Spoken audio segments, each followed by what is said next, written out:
لیے ہمارے ساتھ۔ اب وہ شخص حیرت میں تھا کہ میرے ساتھ کہیں کوئی مذاق نہ ہو رہا، اور وہ دوڑتے ہوئے پھر غوث پاک کے قدموں میں آیا، کہا روتے ہوئے مجھے معاف کریں، مجھے معاف کریں، کیا یہ میرے ساتھ کوئی مذاق تو نہیں؟ غوث پاک رضی اللہ تعالیٰ عنہ نے فرمایا شیخ عبد القادر جیلانی کو اللہ نے یہ طاقت عطا کی ہے کہ وہ جو زبان سے نکالے اللہ اس کو پورا کر کے رہتا ہے۔ سبحان اللہ، بے شک سبحان اللہ۔ کہا کہ میں یہاں کس غرض سے آیا تھا آپ کو پتا ہے؟ میرے ہاتھ میں آپ کا اٹھایا ہوا جبہ تھا۔ غوث پاک رضی اللہ تعالیٰ عنہ نے فرمایا سب ہمیں پتا ہے۔ ہیلو فرینڈز، اور آپ سب کیسے ہیں؟ امید کرتا ہوں آپ سبھی خیریت سے ہوں گے۔ فرینڈز آئیے آج بہت ہی خوبصورت سی غوث پاک کی کرامت سنتے ہیں۔ ماشاءاللہ یہ بیان ہم مفتی سلمان اظہری صاحب کی زبانی سنیں گے۔ ماشاءاللہ دوستوں، اس ویڈیو کو ہم نے لیا ہے رضا اسلامک چینل سے۔ اس چینل کا اور اس ویڈیو کا لنک ہم اپنے ڈسکرپشن باکس میں دے دیں گے۔ آپ سبھی سے گزارش ہے کہ آپ ان کے چینل پر جا کر انہیں بھی سبسکرائب کر لیں اور اچھی اچھی ویڈیو دیکھیں۔ دوستوں آئیے سنتے ہیں مفتی سلمان اظہری صاحب کی زبانی ماشاءاللہ بہت ہی خوبصورت سا بیان غوث پاک کی کرامت۔ میرے عزیزو، سلطان الاولیاء غوث العظم دستگیر رضی اللہ تعالیٰ عنہ کا ماہ مبارکہ چل رہا ہے۔ دو باتیں عرض کروں گا۔ سبحان اللہ۔ میں آج آپ کے درمیان صرف اور صرف برکت حاصل کرنے کے لیے آیا ہوں، کافی دن ہو گئے تھے۔ دو چیزیں مشہور ہیں غوث پاک کی زندگی کے واقعات میں، بہت سارے ہیں، کرامات بہت سارے ہیں، اس میں سے دو میں آپ کے سامنے رکھتا ہوں۔ ایک بار اپنی خانقاہ میں سلطان الاولیاء سیدنا عبد القادر جیلانی رضی اللہ تعالیٰ عنہ آرام فرما رہے ہیں اور محو خواب ہیں، اور آپ کو سوتے ہوئے دیکھ کر کے ایک چور اندر داخل ہوا۔ مشہور ہے، اس چیز کو آپ نے سنا ہے۔ وہ چور آپ کا جبہ چرانے آیا تھا۔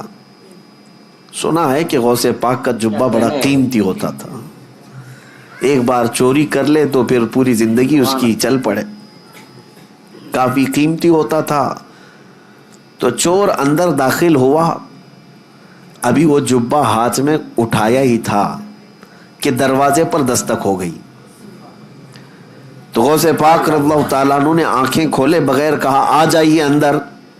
دروازہ کھولا، اندر آئے ایک صاحب۔ وہ کون تھے؟ حضرت خضر علیہ السلام تھے۔ حضرت خضر علیہ السلام آئے اور کہا سیدی، کس سے؟ حضرت شیخ عبد القادر جیلانی رضی اللہ تعالیٰ عنہ سے کہا بصرہ کے یا کسی شہر کے قطب کا انتقال ہو گیا، وہاں پر قطب اب کون ہوگا؟ یہ تعینات جو ہوتے ہیں، ہر شہر میں ایک قطب ہوتا ہے اللہ کا، ایک ولی ہوتا ہے۔ یہ غوث العظم دستگیر رضی اللہ تعالیٰ عنہ کے زمانے میں تصرف اللہ نے ان کو عطا کیا تھا۔ حضرت خضر علیہ السلام ان سے پوچھتے ہیں کہ اس شہر کا قطب کون ہوگا؟ غوث پاک رحمۃ اللہ تعالیٰ علیہ آنکھیں کھولے بغیر کہتے ہیں وہ دروازے کے پیچھے کھڑے، انہیں لے جائیے۔ جو جبہ ہاتھ میں پکڑے ہوئے کھڑا تھا کہ اب پکڑا جاؤں، اب پکڑا جاؤں، اب پکڑا جاؤں گا، اور آنکھیں کھولے بغیر پیران پیر نے کہا وہ دروازے کے پیچھے جو کھڑے ان کو لے جائیے۔ حضرت خضر علیہ السلام نے دروازہ کھینچا تو دیکھا ایک سادہ سا آدمی ہے، جبہ ہاتھ میں اٹھایا ہوا ہے اور تھر تھر کانپ رہا ہے۔ کہا کہ چلیے مبارک ہو، اللہ نے آپ کو قطبیت عطا کی، اس لیے کہ شیخ عبد القادر جیلانی کی زبان سے نکلا ہے، چلیے ہمارے ساتھ۔ اب وہ شخص حیرت میں تھا کہ میرے ساتھ کہیں کوئی مذاق نہ ہو رہا، اور وہ دوڑتے ہوئے پھر غوث پاک کے قدموں میں آیا، کہا روتے ہوئے مجھے معاف کریں، مجھے معاف کریں، کیا یہ میرے ساتھ کوئی مذاق تو نہیں؟ غوث پاک رضی اللہ تعالیٰ عنہ نے فرمایا شیخ عبد القادر جیلانی کو اللہ نے یہ طاقت عطا کی ہے کہ وہ جو زبان سے نکالے اللہ اس کو پورا کر کے رہتا ہے۔ سبحان اللہ، بے شک سبحان اللہ۔ کہا کہ میں یہاں کس غرض سے آیا تھا آپ کو پتا ہے؟ میرے ہاتھ میں آپ کا اٹھایا ہوا جبہ تھا۔ غوث پاک رضی اللہ تعالیٰ عنہ نے فرمایا سب ہمیں پتا ہے، اور ہم چاہتے ہیں کہ تمہارے اس منصب کو، تمہاری اس ڈیوٹی کو بدل کر کے دوسری ڈیوٹی دے دی جائے۔ اب یہ واقعہ تو ہم نے سنا، کئی مرتبہ سنا، لیکن ایک بزرگ سے میں نے سنا اور انہوں نے یہ بیان فرمایا اور کہا کہ بیٹا آپ جانتے ہو چوری کرنے والے کو تو سزا دی جاتی ہے، اسلام سزا دیتا ہے، اور یہاں وہ جبہ ہاتھ میں لے کر چرایا ہوا آدمی رنگے ہاتھوں پکڑا گیا، سزا دیتے ہاتھ کاٹتے ہیں، اور اس کو بجائے اس کے کہ صرف معاف کر کے چھوڑتے پھر قطبیت کا مقام بھی دے دیا۔ یہ سوال جب آتا ہے ذہن میں تو پھر اس بزرگ نے فرمایا کہ بات در حقیقت یہ ہے کہ اللہ کریم بھی نسبتیں دیکھتا ہے، وہ چور چوری تو کیا تھا لیکن ہاتھ میں دامن کس کا تھا؟ ہاتھ میں کیا تھا؟ غوث پاک کا جبہ تھا، جبہ جو پکڑا تھا یہ نسبت نے اس کو، اس صحبت نے اس کو مقام قطبیت تک پہنچا دیا۔ اب میں آپ سے کہتا ہوں کہ غوث پاک کا جبہ پکڑے تو قطبیت کے مقام پر پہنچے، اور جو رسول اللہ کے قدموں پر جان دے اسے رب ذوالجلال غوثیت کے مقام پر پہنچاتا ہے۔ ایک بات یاد رکھیں، نبی پاک صلی اللہ علیہ وسلم پر جو صحابہ نے اپنی جانیں دی ہیں حضور اکرم صلی اللہ تعالیٰ علیہ وسلم کی محبت میں، غوث، قطب، ابدال، نجبہ، شرفا کوئی وہاں تک نہیں پہنچ سکتے جہاں رسول اللہ کے صحابہ پہنچے۔ کیوں؟ صحبت کا اثر ہے، صحبت کا اثر ہے۔ اسی لیے صحبت چن کر کے اختیار کرو، کہیں ایسا نہ ہو کہ بعد میں پچھتانا پڑے۔ بتایا کہ چور بھی مقام قطبیت پر پہنچ گیا، وجہ کیا تھی؟ دامن ہاتھ میں کس کا تھا؟ غوث اعظم کا تھا۔ اسی لیے جمیل قادری رحمت اللہ تعالی علیہ یوں فرماتے ہیں، عزیزو کر چکو تیار جب میرے جنازے کو، تو لکھ دینا کفن پر نام والا غوث اعظم کا۔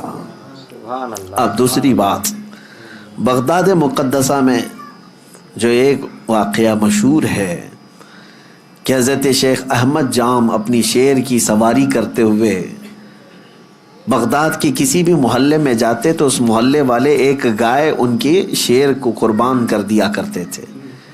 وہ غوث پاک کے محلے میں آئے اور بولا کہ جاؤ شیخ عبد القادر جیلانی کی خانقاہ سے بھی ایک گائے ہمارے شیر کے لیے لے آؤ۔ غوث پاک نے منع نہیں فرمایا، اپنے خادم سے کہا لے جاؤ لنگر خانے سے جو گائے ہوگی، لے کر کے گئے، لیکن وہاں پر ہڈیاں کھا کر پلنے والا ایک کتا، پالا ہوا نہیں پلا ہوا، دونوں میں بہت فرق ہے۔ پالا ہوا نہیں، خود سے پلا ہوا کتا نکلا ساتھ میں، اسے کسی نے ٹرین کر کے بھیجا نہیں تھا، اسی لیے میں نے لفظ میں ہی کہا کہ پالا ہوا نہیں ہے، پلا ہوا۔ اور غوث پاک رضی اللہ تعالیٰ عنہ کے آستانے سے جب وہ گائے شیر کے قریب پہنچی تو شیر بھوکا جھپٹا مارنے ہی والا تھا کہ یہ کتا اس پر جھپٹا مارا اور دم زدن میں شیر کو چیر کر کے رکھ دیا۔ یہ شاید واقعہ ایسا پہلا ہوگا کہ ایک کمزور کتا جنگل کے راجا پر بھاری ہو گیا ہو۔ اب تک ہم سنتے یہی آئے تھے کہ جانوروں میں شیر جو ہے راجا ہوتا ہے، لیکن یہاں راجا کا باجا ختم ہو گیا۔ کیوں؟ غوث پاک رضی اللہ تعالیٰ عنہ کے محلے میں آیا اور کتا جو ہے شیر کو پھاڑ کر 2 ٹکڑوں میں بدل دیا۔ دنیا نے اس منظر کو دیکھا اور اعلیٰ حضرت نے فرمایا کیا دبے جس پہ حمایت کا ہو پنجہ تیرا، شیر کو خاطر میں لاتا نہیں کتا تیرا۔